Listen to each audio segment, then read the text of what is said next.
আরজিবুল সাহেবের কথা বাস্তবতা সত্যি কষ্ট।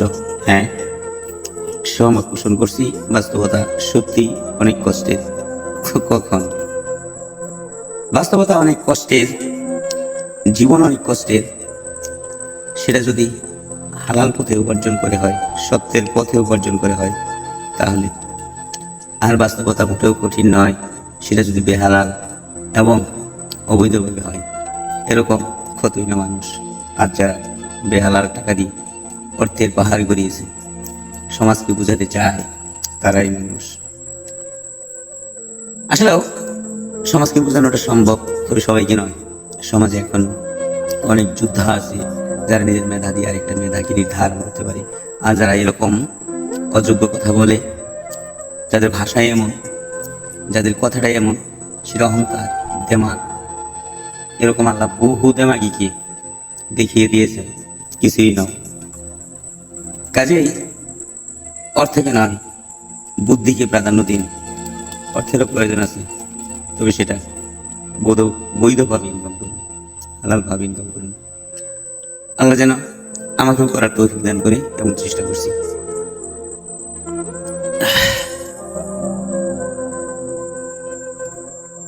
এবার আসলে অন্য একটি বাস্তবতায় চলে যায়। জীবনের একটি প্রেমের গল্প বলবো, সেটা শেষ পর্যন্ত বেদনাদায়ক। প্রেমটা কি তাহলে সত্যি ছিল নাকি অবৈধ ছিল? প্রেম তো প্রেম। এই প্রেম কখন বৈধ হয় আর কখন অবৈধ হয়, আসলে যারা প্রেমিক ভাবুক, যদি সে সত্যি প্রেমিক হয়, সত্যি ভাবুক হয় এবং সত্যি ভালোবাসার মানুষ হয়, তখন তার আর কোনো বিবেক এবং সেন্স কাজ করে না। শুধু সেটাই জানি যে আমি ভালোবাসি। আর হ্যাঁ, ভালোবাসার অন্তরালে যদি তার কোনো শয়তান বসবাস করে, তাহলে সেটা ভালোবাসা হবে না, সেটা হবে ভিন্ন রকম। যারা লিজেন্ড এবং যারা মানুষ চিনতে পারেন, বুঝতে পারেন, শুধু তারাই বুঝবেন, এবং তারা এরকম দুর্ঘটনার অথবা কষ্টের শিকার হবে না, তারা পরিস্থিতির শিকার হবে না। কারণ তারা আগের থেকেই অনেক, কি বলে দেবে, সচেতন ছিল। আসলেও কিছু ভালোবাসায় আমরা যারা জড়িত, সত্যি ভালোবাসা, পবিত্র ভালোবাসা। এই পবিত্র ভালোবাসার একটা গল্প বলবো। একটা মেয়ে, নাম ছিল লাবণ্য। লাবণ্য ছোট সময় থেকেই পারিবারিক ভাবে তার পরিবার থেকে যে শিক্ষা গ্রহণ করেছেন, তাতে লাবণ্য ছিল কোমলময়ী, লাজুক এবং পর্দাশীল একটি মেয়ে। শিশু থেকেই তার মা বাবা এবং তার পরিবার থেকে এ ধরনের শিক্ষা নিয়ে সমাজে ছিল তার ছোট্ট কুটিরে বসবাস। মধ্যবিত্ত বাবা মা, পরিবারের ভাই বোন, সম্ভবত এক ভাইয়ের। লাবণ্য ধীরে ধীরে ধীরে ধীরে যখন বড় হতে লাগলো, প্রাইমারি পেরিয়ে যখন সে হাই স্কুলে গেল, প্রাইমারিতে ভালো রেজাল্ট করে সে হাই স্কুলে আসে। সময়টা ছিল 90-এর, হ্যাঁ 90-এর দশক এরকম। তারপর এই লাবণ্য, যেহেতু তার এই সামাজিকভাবে আমাদের সমাজের কালচার হিসেবে ওর জীবনটা একটু সাদাসিধে ছিল। আর তখন কিছু কিছু সবেমাত্র শুরু হতে চলেছিল আমাদের দেশে কিছু ভিন্নধর্মী কালচার। ওই সময় থেকে তার কিছুটা শুরু। এখন একটু বেশি, জানি না ভবিষ্যতে এই কালচার কোথায় গিয়ে দাঁড়াবে। তবে আমরা যারা মুসলমান, যারা মুসলিম পরিবারের সন্তান, তারা যেন অন্তত আল্লাহকে ভয় করে এই শিক্ষা নেই। কোরআন থেকে, হাদিস থেকে এ ধরনের শিক্ষা আমরা অবশ্যই নেব, যে আমরা এই পৃথিবীতে মানে একটু ভিন্ন রকম। এই ধরনের চিন্তা চেতনার মধ্য দিয়ে যখন লাবণ্য আরো বড় হতে লাগলো, যৌবনের প্রথম সিঁড়িতে পা রাখলো, তখনই সেই পৃথিবীর এলোমেলো পরিবেশের সাথে আবদ্ধ হয়নি, কিংবা এ ধরনের ফ্যাশনেবল মানুষ যারা, ওর বান্ধবী পর্যন্ত সেগুলো সে ত্যাগ করেছে। আপন গতিতে ভিন্ন, সরল, সাদাসিধে একজন মানুষের মতো, সৃজনশীল, সোশ্যাল, পরিপাটি একজন মানুষের মতো জীবন শুরুতেই এভাবে চলতে লাগলো। সে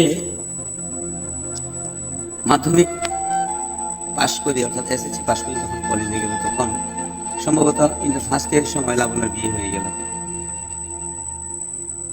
এই লাবণ্যর বিয়ে হয়ে গেল, লাবণ্যর বিয়েটা আসলে সরাসরি দেখা দেখি এবং প্রস্তাবের মাধ্যমে হয়েছিল এই কারণেই যে লাবণ্য যখনই একটু সাদা সিধে এবং পর্দাশীল তখন তার পছন্দের কোনো মানুষ ওই সময় পর্যন্ত সে সিলেক্ট করে কাউকে ভালোবেসে কারো জীবনের সাথে আবদ্ধ হয়ে যায় না এবং কারো কাছে বন্দী হয়ে যায়নি কিংবা কেউ তার ভালোবাসার পাত্র হয়নি। অর্থাৎ তার ইচ্ছেটা ছিল কম, মা বাবার ইচ্ছে অনুযায়ী সে বিয়ে করবে, মা বাবা যাকে পছন্দ করবে সেখানেই তার ভালো লাগা ভালোবাসা এবং পছন্দ থাকবে। তেমন পর্যায়ে তত্ত্ব দেখা দেখির মধ্য দিয়ে লাবণ্যর বিয়ে হয়ে গেল গ্রামের আরেক ধনাঢ্য সন্তান, নাম ছিল রাফি। রাফির সঙ্গে লাবণ্যর বিয়ে হয়ে গেল। রাফি ছেলে হিসেবে খারাপ ছিল না, সোশ্যাল ছিল, পরিপাটি ছিল এবং সে অনেক ধর্মবীর ছিল। সত্যের মুখোমুখি জীবনযাপন তার পছন্দ ছিল এবং সে ওভাবেই তার জীবনকে সুন্দর সাদাসিধে এবং নম্রচ্যুত ভাবে তৈরি করে লাবণ্যকে বিয়ে করে ফেলল। তাদের ঘর সংসার শুরু হলো। লাবণ্যর এই ঘর সংসারের 5-6-7 বছর 5 ইয়ার্স 5 বছর আফটার 5 বছর পার হওয়ার পর তাদের কুল জুড়ে আসলে ফুটফুটে সন্তান। কতই না খুশি মা বাবা। লাবণ্য এতটা কোমলময়ী ছিল এবং লাবণ্য দেখতে অনেক সুন্দর ছিল। সেক্ষেত্রে তাদের সংসার অনেক ভালোবাসাময়ী, অনেক যত্নের, অনেক প্রেমের, অনেক বিশ্বাসের ছিল। একে অপরকে এতটাই ভালোবাসতো যে কেউ কাউকে রেখে মরতে চাইতো না, কিংবা আল্লাহর কাছে কামনা করতো আল্লাহ আমাকে রেখে কিনে না, আমরা বলতো আল্লাহ আমাকে রেখে কিনে। সেরকম মাখামাখি সম্পর্কের মধ্য দিয়ে হঠাৎ কি হলো এই লাবণ্যর? একটা কাল বৈশাখী ঝড় যেন সব উলটপালট করে দিল তাদের জীবন। লাবণ্যের সংসার কেউ ভাঙেনি, লাবণ্যের সংসার প্রকৃতিগতভাবে ভেঙেছে। যখনই কোনো সংসার প্রকৃতিগতভাবে ভেঙে যায় তখন প্রকৃতিকে কখনো দোষা যায় না, আল্লাহ যা করেন সব মঙ্গল। আজও পর্যন্ত বোঝাতে পারেনি কেউ রাফিকে এই কথা। রাফি লাবণ্যকে ছাড়া কিছুই বুঝতে চায় না, কিছুই ভাবতে চায় না। তার সমস্ত পৃথিবী জুড়ে, সমস্ত সময় জুড়ে, লাবণ্যকে ঘিরে প্রতিটা মুহূর্ত শুধু লাবণ্য লাবণ্য লাবণ্য, লাবণ্য কোথায়, লাবণ্য এই, লাবণ্য সেই। এবং প্রযুক্তির সাথে প্রতিদিন সে শেয়ার করে সব কথাগুলো তার ফেসবুকে, post, Instagram, Twitter, WhatsApp, imo প্রতিদিন সে আপলোড করে লাবণ্যর কথা স্ট্যাটাস করে মানুষকে বোঝাতে চায় এত ভালোবাসতাম লাবণ্যকে। হ্যালো লিসনার্স, আমরা একটা ব্রেক নিচ্ছি, আমাদের সাথেই থাকুন। FM 2024। হ্যাঁ লিসনার্স, ফিরে এলাম। প্রশ্নবিদ্ধ ছিলাম এবং প্রশ্নবিদ্ধ ছিলেন আপনারা। কি হলো হঠাৎ সে লাবণ্য, ভালোবাসাময়ী, স্নিগ্ধময়ী, লাবণ্যময়ী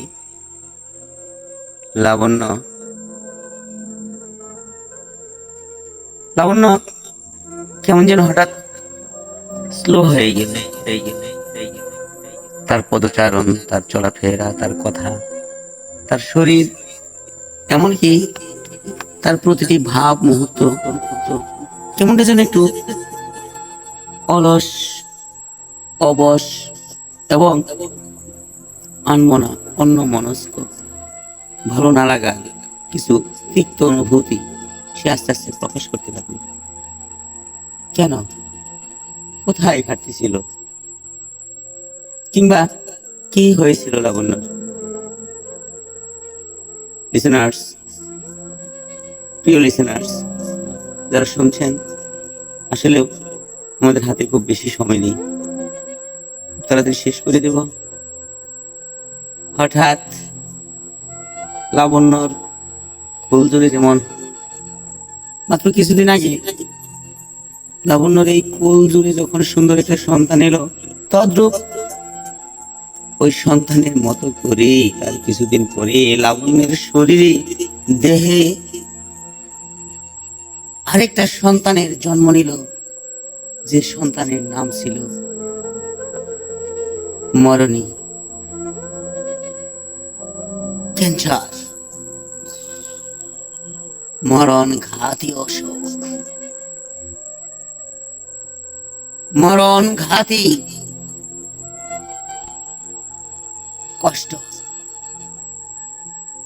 লাবণ্য, লাবণ্যের ভালোবাসা, লাবণ্যর চেহারা, লাবণ্যর অনুভূতি, লাবণ্যর চিন্তা, অর্থাৎ লাবণ্যর সবকিছুই যেন উলটপালট হয়ে গেল।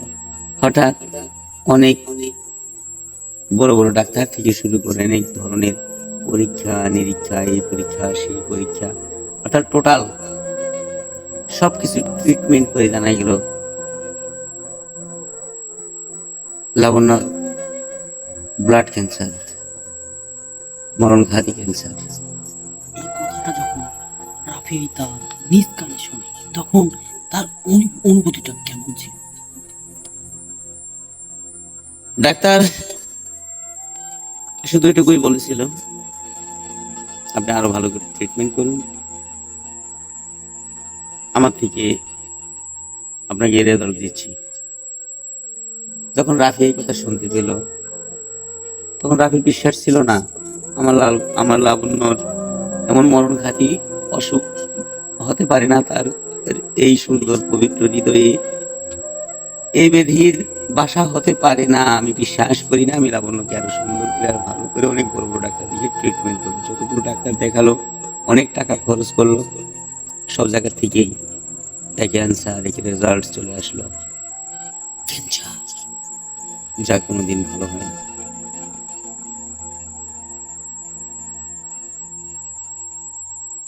তো এ কথা শোনার পর রাফি, অর্থাৎ তার অর্ধাঙ্গিনী, তার প্রতিটা মুহূর্ত জুড়ে, সময় জুড়ে যে লাবণ্য, সেই লাবণ্য যদি মরণঘাতী অসুস্থ জীবনযাপনে আবদ্ধ হয় এবং মরণ ব্যাধিতে, সে আমারই চোখের সামনে, আমার ভালোবাসার মানুষ আমাকে রেখে চলে যাবে। লাবণ্য এই যন্ত্রণা, ব্যথা, বেদনা আমি আমি কোথায় গিয়ে আমার এই কষ্টকে আমি হালকা করব? আমি আমি লাবণ্য ছাড়া কিভাবে বেঁচে থাকবো? না, এই তো হতে পারে না। হে আল্লাহ, তুমি আমাকে মাফ করে দাও, আমার লাবণ্যকে ভালো করে দাও। সচ্ছল পরিবারের ছেলে রাফি, বাবার একমাত্র ছেলে, বাবার অনেক ধন সম্পদ। এখন আমার প্রশ্ন, চিকিৎসাতে কোনো ত্রুটি করেনি রাফি, অনেক টাকা, অনেক অনেক অনেক অনেক টাকা খরচ করেছে সে। তারপরে তাদের দাম্পত্য জীবনের এই স্বল্পকালীন সময়ে কেনই বা ক্যান্সারের বাসা বাঁধলো সেই লাবণ্যর বুকে? আর রাফির বা কি দোষ ছিল সে রাফির জীবন থেকে এভাবে প্রকৃতি তাকে কেড়ে নেবে? যেখানে একমাত্র লাবণ্যকে ছাড়া অন্য কোনো মেয়ের দিকে কোনো কুদৃষ্টিতে কখনোই তাকায়নি রাফি, এবং এমনকি কৌতূহলতার বশত কোনো মেয়েকে সে স্পর্শ করেনি। লাবণ্যকে পাওয়ার পর সে এতটাই খুশি ছিল যে লাবণ্যের কালচার, ক্যারেক্টার, অর্থাৎ লাবণ্যর সব হাসি কথা তাকে ভালোবাসার বন্ধনে এমন ভাবে আকৃষ্ট করেছিল, এমন ভাবে বেঁধে ফেলেছিল যে রাফি বুঝতে পেরেছিল যে একটা মানুষের সুন্দর জীবন তৈরি করতে, সুন্দরভাবে বেঁচে থাকতে যার প্রয়োজন, যেমন একটা মানুষের দরকার, ঠিক ঠিক সেরকম একটা মনের মতো মানুষ আমি পেয়েছি, যার নাম লাবণ্য।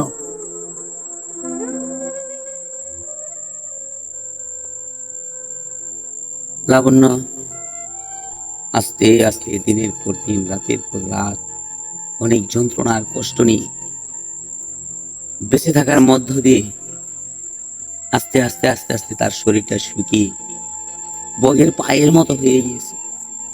তার দেহটা অনেক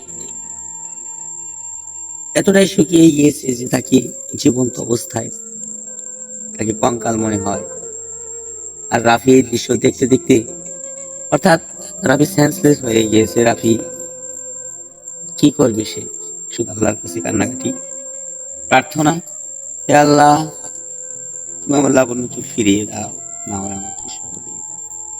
লাবণ্যকে ছাড়া আমি এক মুহূর্ত বাঁচব না। কি দোষ, আমাকে অন্য শাস্তি দাও আল্লাহ। লাবণ্যকে ফিরিয়ে দাও। কোথায় ঘাটতি ছিল লাবণ্য আর রাফির প্রেমে জানি না। বিধাতা কেন এমন? আল্লাহ যা করেন সবই তো মঙ্গল। এখানে কোনো অনুভূতি ব্যক্ত করা যাবে না, তারপরে অভিমান করে হয়তো বলা যাবে। যেখানে রাফি এতটা পবিত্র পুরুষ হয়ে সে যে জীবনযাপন বেছে নিয়ে এই সমাজে সুন্দরভাবে বেঁচে থাকার স্বপ্ন দেখেছিলেন, সে রাফিকে আল্লাহ কেন একা করে রেখে গেল? কোথায় হারিয়ে গেল লাবণ্য? হ্যাঁ, কোথায় হারিয়ে গেল লাবণ্য? হ্যালো লিসেনার্স, আমরা আবারও একটু ব্রেকে যাব। হ্যালো লিসেনার্স, আমরা আবারও ব্রেক পরে আপনাদের সাথে সরাসরি লাইভ হলাম। হ্যাঁ, লাবণ্য রাফির এই ঘটনাটা আপনাকে অনেক কষ্ট দিচ্ছে, তাই না? কি হয়েছিল তাহলে শেষ পর্যন্ত শুনুন। FM 2024। হ্যালো টনিক ভাই, স্টার্ট। ধন্যবাদ। 2024 এর একমাত্র সঞ্চালক আরজি বুলেট ভাই, আবার ফিরে এলাম সেই লাবণ্যর গল্প নিয়ে। শেষ কথা ছিল কোথায় হারিয়ে গেল লাবণ্য। আরেকটু বলে নেই, আসলে আমার এই গল্প কাউকে উদ্দেশ্য করে নয়, কোনো ব্যক্তিকে উদ্দেশ্য করে নয়, কোনো সমাজকে উদ্দেশ্য করে নয়। যদি কারোর সঙ্গে কিংবা কোনো ব্যক্তি ঘটনার সঙ্গে আমাদের এই গল্প, আমার এই কাহিনী যদি মিলে যায়, তাহলে সেটা একান্তই কাকতালীয় এবং ভিত্তিহীন, ধরে নিতে পারেন কাল্পনিক। তবে এমনটি ঘটেছিল রাফির জন্য, এটা সত্য। কোথায় হারিয়ে গেল লাবণ্য?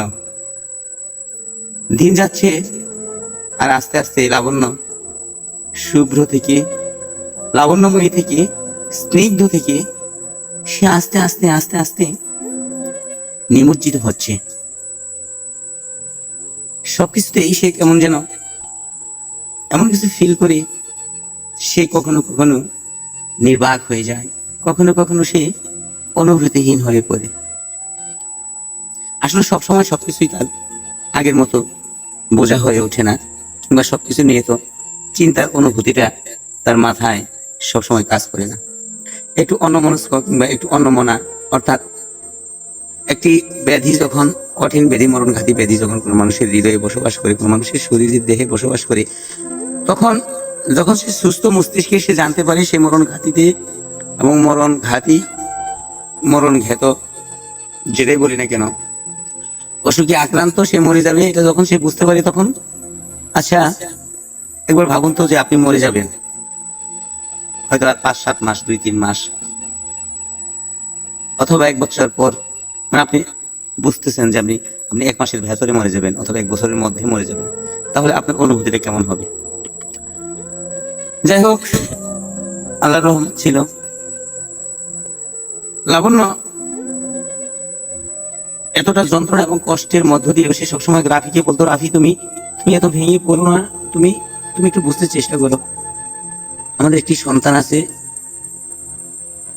বলা হয়নি যে আসলে, শুধু বলেছিলাম তাদের কোল জোরে এক ফুটফুটে বাচ্চার জন্ম হয়েছিল, এসেছিল কন্যা সন্তান।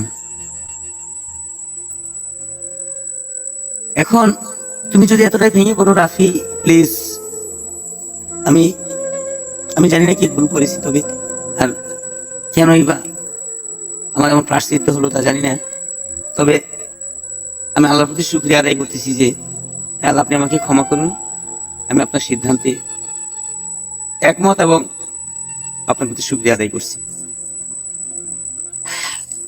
রাফি লাবণ্যের এমন স্নিগ্ধময়ী কথা, এমন বুদ্ধিমতী, এমন মেধার পরিচয়, অর্থাৎ এই লাবণ্য সে সব সময় এই পরিবারকে, অর্থাৎ পুরো বাড়িটাকে এমন ভাবে সাজিয়ে রাখতো, এমন ভাবে তার বাড়ির একটা বৈশিষ্ট্য এবং পরিবেশ ছিল যেখানে শুধু শান্তি আর শান্তি ছিল।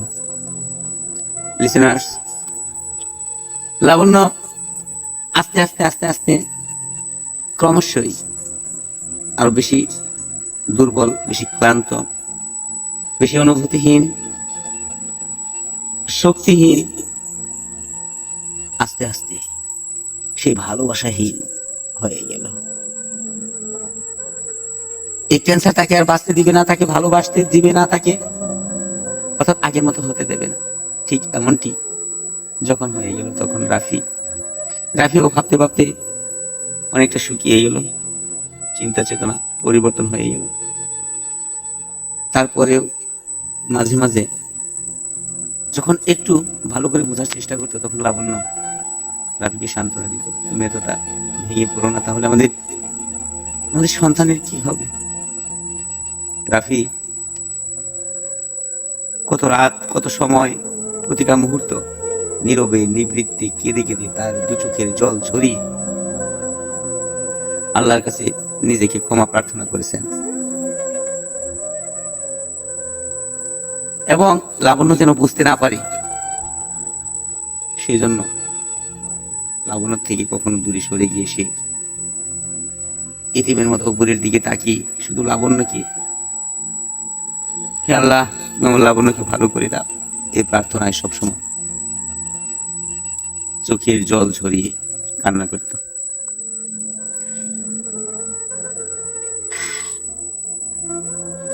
এভাবে আর কতদিন,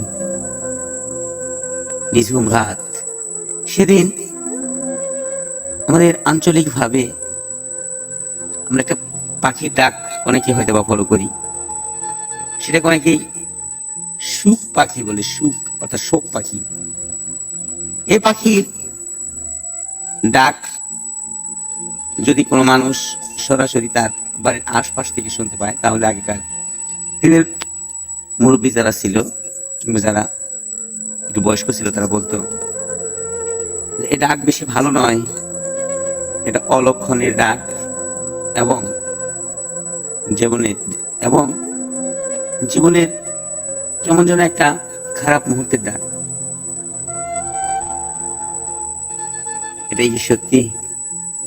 আর যদি এমনটাই না হয়, তাহলে সেদিন কেন রাফি ঘরের পেছনের ওই জাম গাছটাতে বসে ওই সুখ পাখিটি সেদিন বারবার কেমন একটা কঠিন এবং করুণ বিভিন্ন সুরে ডাকতেছিল। হঠাৎ এই ডাক কর্ণগোচর হলো রাফি। পাখির প্রতিটা ডাকের সঙ্গেই হাউমাউ করে কেঁদে ওঠে রাফি। তাহলে কি লাবণ্য আজকে না, আমাকে মাফ করে দাও আল্লাহ।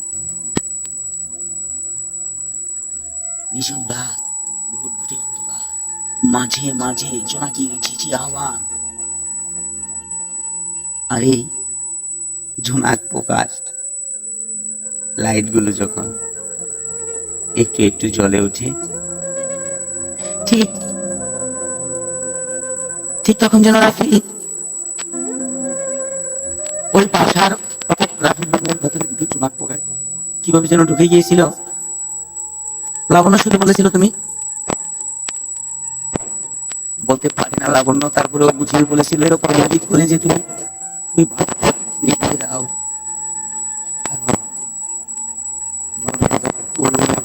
দৃশ্য দেখাতে চায় না রাফি, মরণের আগে সে তার সন্তানকে না ভেবে রাফিকে ভেবেছিল।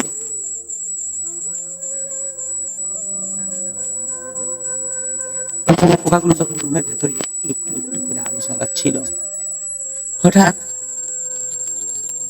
লাবণ্য শুধু রাফিকে বলেছিল, রাফি তুমি জড়িয়ে থাকো না ভাই, আমি আমি আমি তোমার প্রতি আজকে অনেক ভালোবাসা নিয়ে ঘুমাতে চাই। রাফি লাবণ্যকে জড়িয়ে ধরতে না ধরতেই হঠাৎ লাবণ্য রাফির বুকটাতে কেমন যেন একদম জড়োথর হয়ে গিয়ে তার বুকের সঙ্গে একদম এমন ভাবে মিশে গেল যেন তাদের সেই বাসর রাতের মতো তারা একে অপরের সঙ্গে মানে একাকার হয়ে মিশে গেছে। এটাই কি এটাই কি তাহলে লাবণ্যের রাফির হৃদয়ের সঙ্গে বুকের সঙ্গে শেষ শেষ মিশে থাকা হয়েছিল? ওহ Oh my listeners, very sad. Rafi Rafi ভেবেছিল লাবণ্য লাবণ্য আমাকে এমন করে আমাকে একা করে আমার হৃদয়ের সঙ্গে আমার বুকের সঙ্গে মিলনের ভাব করে লাবণ্য লাবণ্য আমার সঙ্গে প্রতারণা করবে, আমাকে আমাকে না বলে লাবণ্য আমার জীবন থেকে চলে যাবে না। না, এই ভালোবাসা আমি মানি না, এই ভালোবাসা আমি বিশ্বাস করি না। যেতে পারে না লাবণ্য। রাফি বেশ কিছুক্ষণ কোনো কথা না বলে লাবণ্যের মতো করে এই লাবণ্যকে একদম খুব এত বেশি করে চাপটি ধরে তার হৃদয়ের সঙ্গে তার বুকের উপর আংশে যে মাথাটা রেখেছিল লাবণ্য, সে মাথাটা হঠাৎ করে যখন কোনো কোনো কিছু স্পর্শ ছাড়া, অর্থাৎ একদম নির্বাক শক্তিহীন অবস্থায় যখন লাবণ্যর মাথাটা রাফির বুক থেকে হঠাৎ কেমন করে যেন পড়ে গেল। রাফি আমি আমার কষ্ট হচ্ছে লিসেনার্স। ও মাই গড, রাফি বুঝতে পেরেছিল লাবণ্য নেই। লাবণ্য লাবণ্য বলে রাফি কথা বলো, লাবণ্য লাবণ্য লাবণ্য প্লিজ দেখো, আমাদের তোমার সন্তান, আমাদের মেয়ে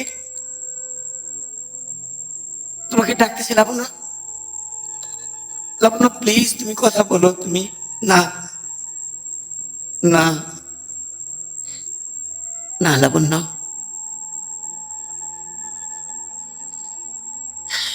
চলে গেল লাবণ্য। লাবণ্য আর নেই।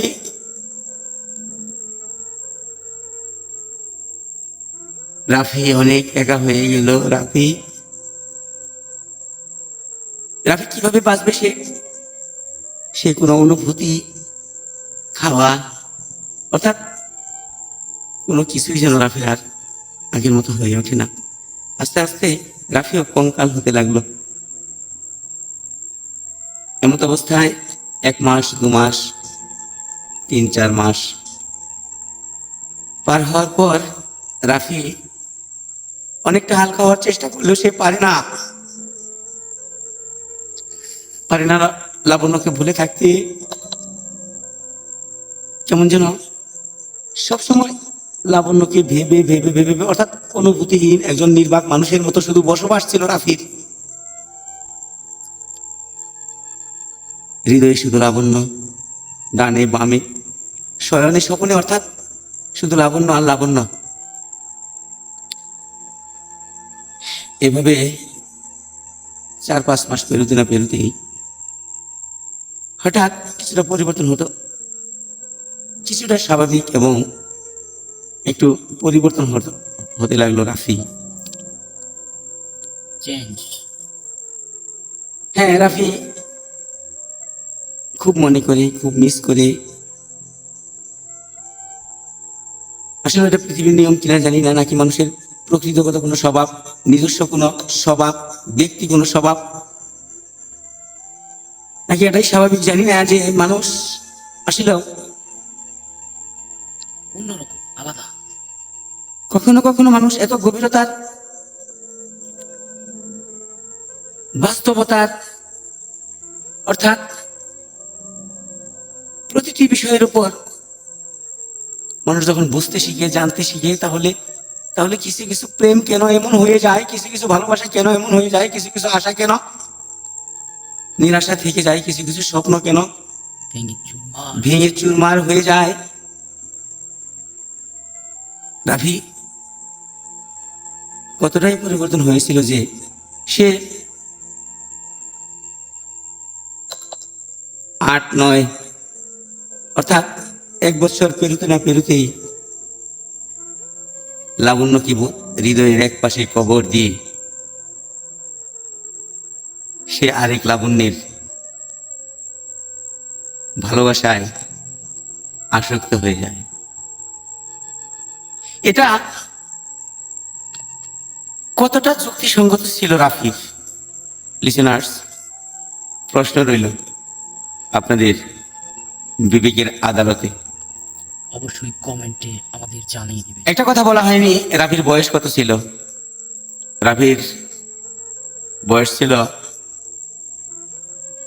40+।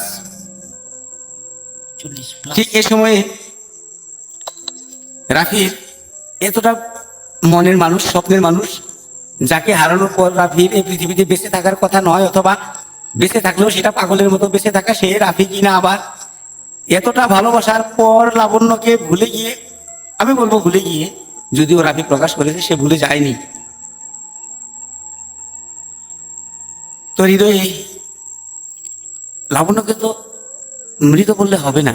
রাফির ভালোবাসা লাবণ্যকে মৃত বলে না, সে অমর, তার হৃদয়ে জীবিত। তো আরেকটা লাবণ্যকে রেখে সে, একটা লাবণ্যকে তার ভেতরে রেখে আরেকটা লাবণ্যকে নিয়ে তার স্বপ্নের ঘর বাঁধবে, এমন একটা প্ল্যান, কিংবা সেটা কতটা যুক্তিসঙ্গত ছিল আপনাদের বিবেকের আদালত থেকে আমাদের কমেন্টে জানিয়ে দিন। অবশ্যই লিসেনার্স আমাদের কমেন্ট বক্সে। এবং এখানে আমার আরেকটা প্রশ্ন, আমি রাফির এবং লাবণ্যের গল্পটি যদিও শেয়ার করলাম, তারপরে রাফির কাছে আমার আরেকটা প্রশ্ন ছিল। আর আমি এই গল্পটা শেয়ার করার একটা কারণ হলো, দর্শক প্রিয় শ্রোতা মণ্ডলী, যে আমি আপনাদের থেকে এর কিছু উত্তর আশা করবো, যে উত্তর আমি নিজেও দিতে পারিনি এবং আমি বুঝিনি।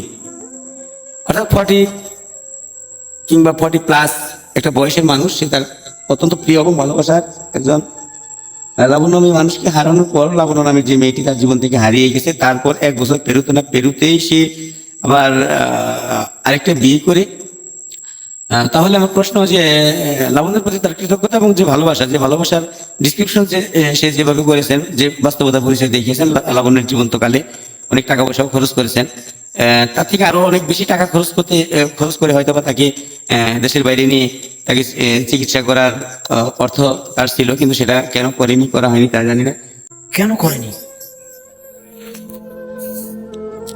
করেনি সেটা বলেছি আর যে সাহেব, সেটা আমি জানি না।